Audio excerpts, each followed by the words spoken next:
Sekarang kita langsung ke Norwegia untuk mendengarkan Mark Rutte, Kepala NATO, membahas operasi aliansi di sana. Namun dia mungkin akan membahas konflik di Timur Tengah nanti. Dari manapun tantangan datang, Angkatan Bersenjata siap beroperasi di kondisi ekstrim dan Code Response 26 meningkatkan kesiapan ini lebih jauh lagi.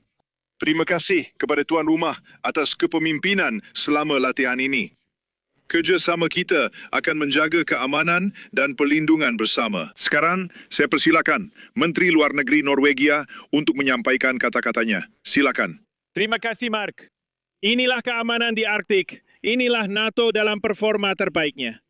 32.000 tentara, 14 negara berlatih bersama. Di lingkungan Arktik, darat, udara, laut, operasi gabungan, menunjukkan kemampuan kita untuk merencanakan dan melaksanakan misi-misi yang kompleks. Kami senang melihat teman dan sekutu bekerja sama dalam latihan ini. Tori dan saya bangga menyambut Sekretaris Jenderal, menyambut Anda, Mark, untuk melihat apa yang kami lakukan di sini. Norwegia telah lama berupaya memperkuat Arktik di NATO, dan kami senang hal itu terjadi. Sekarang kami menyadari bahwa kami hidup di lingkungan keamanan yang paling dramatis sejak Perang Dunia Kedua. Inilah alasan utama mengapa NATO didirikan, dan inilah mengapa kami tetap menjadikannya prioritas dalam perspektif keamanan kami. Saat ini, kita menghadapi perang di Ukraina dan juga meningkatnya masalah di tempat lain dengan tingkat kewaspadaan tinggi terhadap apa yang terjadi di sini di lingkungan terdekat kita. Tapi sangat baik untuk mengetahui, dari 8 negara Arktik, 7 adalah anggota NATO. Jika seseorang ingin memperkuat kemampuan untuk mempertahankan dan juga melindungi Arktik, hanya ada satu tempat yang tepat untuk pergi, yaitu NATO. NATO benar-benar menunjukkan keamanan dan kemampuannya di Arktik. Saya juga mendengar dari banyak peserta Code Response ini dan lainnya. Keuntungan utama berlatih di sini adalah, seperti kata lagu itu, jika Anda bisa melakukannya di sini, kamu bisa melakukannya di mana saja. Tempat ini luar biasa, cocok untuk operasi militer, bertahan hidup, efisien, dan menjaga kesejahteraan pasukan. Jadi inilah salah satu alasan utama mengapa kami berada di sini. Saya senang Mark Rutte, Sekretaris Jenderal, hadir dan 32.000 tentara kita berlatih di Finlandia. Dan lautan dalam latihan penting ini. Terima kasih. Oke, terima kasih Sekretaris Jenderal, Menteri Luar Negeri, dan Menteri Pertahanan. Sekarang kami buka sesi tanya jawab untuk media Norwegia, dimulai dengan stasiun NRK. Terima kasih.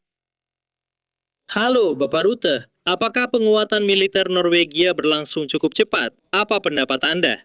Ya, saya rasa begitu. Norwegia memang, tanpa diragukan lagi, berinvestasi besar-besaran dalam kemampuan militernya. Anda memiliki jalur yang jelas untuk melakukan lebih banyak di tahun-tahun mendatang. Terkait Ukraina, Anda benar-benar salah satu pemimpin di NATO dalam mendukung Ukraina. Terkait penularan pertahanan, sayap timur, Arktik, dan semua isu tersebut, Norwegia sedang mengambil peran kepemimpinan. Kalian bukan negara terbesar, tapi kinerja kalian di atas rata-rata. Kan itu yang kami butuhkan. Terima kasih banyak, silakan tampilkan di TV2. Donald Trump mengungkapkan frustrasi yang kuat terhadap keengganan sekutu NATO untuk berpartisipasi dalam upaya membuka kembali Selat Hormuz. Dan dia menyiratkan bahwa Amerika Serikat bisa saja menarik diri dari aliansi tersebut. Bagaimana tanggapan Anda? Apakah itu membuat Anda menilai ulang peran NATO di Timur Tengah? Baik, pertama-tama, izinkan saya menegaskan dan mengatakan bahwa ketika berbicara tentang Iran dan risiko Iran memperoleh kemampuan nuklir atau rudal balistik, kami telah secara konsisten mengatakan sebagai NATO secara kolektif bahwa hal itu tidak boleh terjadi. Karena itu, kemampuan rudal balistik dan nuklir harus benar-benar sangat dilemahkan. Ketika berbicara tentang Selat Hormuz, saya telah berkomunikasi dengan banyak sekutu. Kami semua sepakat, tentu saja, bahwa selat tersebut harus dibuka kembali. Yang saya tahu, para sekutu bekerja sama dan mendiskusikan cara terbaik melakukannya. Mereka sedang bekerja bersama-sama untuk menemukan jalan ke depan. Terima kasih. Sekarang kita lanjut ke Force Farets Forum. Halo, Tuan Rutte. Saya ingin tahu seberapa penting latihan ini dengan semua negara sekutu berlatih bersama di wilayah tak jauh dari Rusia. Ini sangat penting saat kita melihat tindakan Rusia di Ukraina. Saat mereka berperang melawan Ukraina, Ukraina justru berjuang dengan berani. Saya sangat terkesan dengan tindakan orang Ukraina.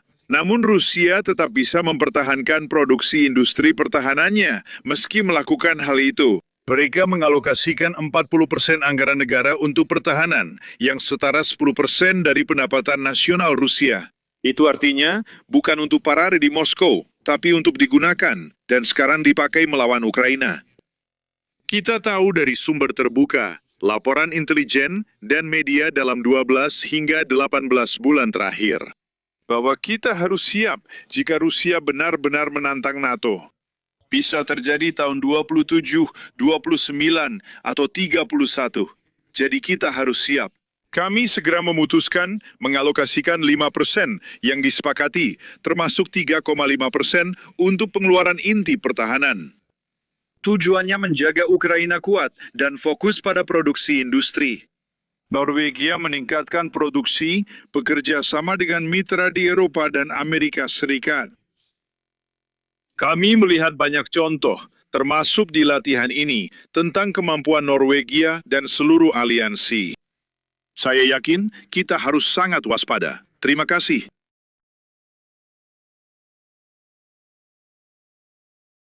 Pertanyaan ke Bapak Rutte, Menteri juga bisa menjawab. Seberapa penting jalur kereta api bagi NATO untuk mengangkut peralatan militer? Haruskah Norwegia, Swedia, dan Finlandia memakai peralatan yang sama? Terima kasih. Ya, mobilitas militer, untuk menggunakan istilah yang sedang tren, sangatlah krusial. Karena yang Anda inginkan dari sebuah jembatan, bukan hanya agar jembatan itu bisa menahan mobil saya yang berusia 18 tahun, tetapi juga agar bisa menahan sebuah tank jika memang perlu melintasi jembatan itu.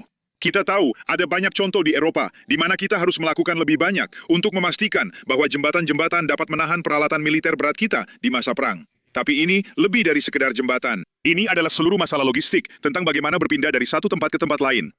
Jika Anda melihat Norwegia secara detail, mungkin ada yang rahasia, tapi di peta Norwegia, Anda mudah menemukan titik-titiknya. Norwegia sangat penting untuk memastikan bahwa jika ada kebutuhan akan bala bantuan, mereka akan melewati sana menuju Eropa. Di negara saya, Belanda, pelabuhan Rotterdam adalah salah satu contohnya. Seperti yang sudah diketahui publik, pelabuhan-pelabuhan Eropa lainnya juga sangat penting. Mobilitas militer dan jalur kereta api sangat penting. Karena itu, kami mengupayakannya setiap hari. Kami bekerja sama dengan Norwegia, Inggris, Turki, dan Uni Eropa, khususnya negara-negara Uni Eropa. Uni Eropa juga bekerja sama dengan Norwegia, Inggris, Turki, dan negara lain di luar Uni Eropa dalam upaya bersama. Investasi dan produksi industri pertahanan serta pasukan terlatih penting, namun mereka harus ditempatkan di lokasi yang tepat. Terima kasih. Mengenai pertanyaan dari Nia Tromstedt, selama 70 tahun kita sendirian di puncak NATO. Finlandia dan Swedia dulunya mitra dan teman baik, bukan sekutu. Kini setelah jadi sekutu, kita memikirkan bukan hanya poros utara-selatan, tapi juga timur-barat.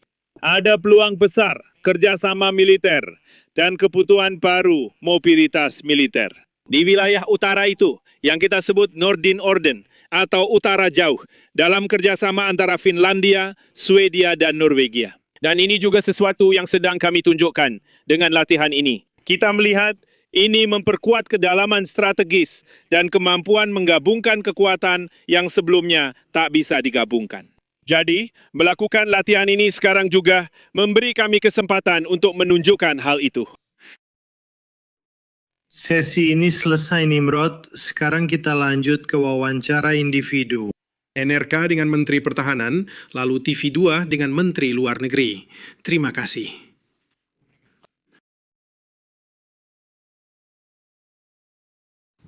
Anda baru saja mendengarkan Mark Rutte, Sekretaris Jenderal baru NATO, berbicara dari Norwegia tentang perang strategis NATO di Arktik. Itulah alasan kunjungannya ke Norwegia hari ini. Ada pertanyaan tentang Selat Hormuz dan bersama saya Angela Difle yang tadi mendengar beberapa pertanyaan itu. Angela, mari kita bahas Selat Hormuz. Pertanyaan yang diajukan kepadanya tentang hal itu dan jawabannya tidak terlalu jelas perlu dicatat dari Mark Rutte. Dia mengatakan, lihat, kami sedang mendiskusikan secara kolektif bagaimana selat itu bisa dibuka kembali, tapi tidak ada hal konkret yang keluar darinya. Tak bisa lebih samar. Tahu kan, mereka sedang menyusun rencana. Tugas Mark Rutte adalah menjaga aliansi NATO tetap bersatu. Memang untuk tujuan itulah dia ada di sana. Dan saat ini, itu adalah pekerjaan yang sangat sulit dan menantang. Trump tetap secara terbuka mengkritik sekutu Eropa dan Kanada di NATO karena penolakan mereka untuk membantunya membuka Selat Hormuz. Orang Eropa dan Kanada menyatakan bahwa mereka tidak diajak berkonsultasi sebelumnya dan menganggap NATO sebagai aliansi pertahanan. Amerika Serikat tidak diserang, mereka memilih memulai perang ini. Dari sudut pandang Eropa, mereka kini menghadapi kekuatan nuklir yang nyata dan aktif. Alih-alih dengan kekuatan seperti Iran yang mungkin sedang menuju jadi kekuatan nuklir berbahaya. Mereka jelas menyatakan posisi. Trump berkata, aku sudah memperingatkan. Aku tahu mereka tak akan membantu kita. Kita tak membutuhkannya. Tapi aku akan mengingatnya.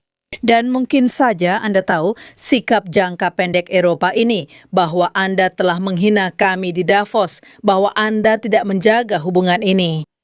Eropa bisa sangat menyesalinya. Trump bisa mengingat semuanya dan membiarkan hal itu memengaruhi sikapnya pada Ukraina. Kita sudah pernah melihat ini terjadi.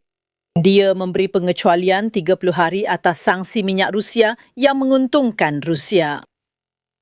Dan hal-hal ini sebenarnya semuanya saling terhubung. Presiden Zelensky bertindak cepat tanpa banyak bertanya, menanyakan apakah kami bisa membantu. Kami memiliki alat interseptor anti-drone murah dan siap membantu penggunaannya. Semua ini adalah campuran yang sangat membingungkan. Anda tahu, Trump menuai hasil dari sikapnya terhadap sekutu-sekutu lain di NATO. Mereka enggan terlibat dalam hal yang bisa berkembang jadi perang rumit. Tujuannya tidak jelas. Sepertinya ini bisa berakhir seperti perang Irak dulu. Karena itu, setiap ibu kota Eropa punya alasan kuat untuk menilai bahwa membantu Amerika Serikat bukan demi kepentingan mereka. Hal-hal ini saling terkait.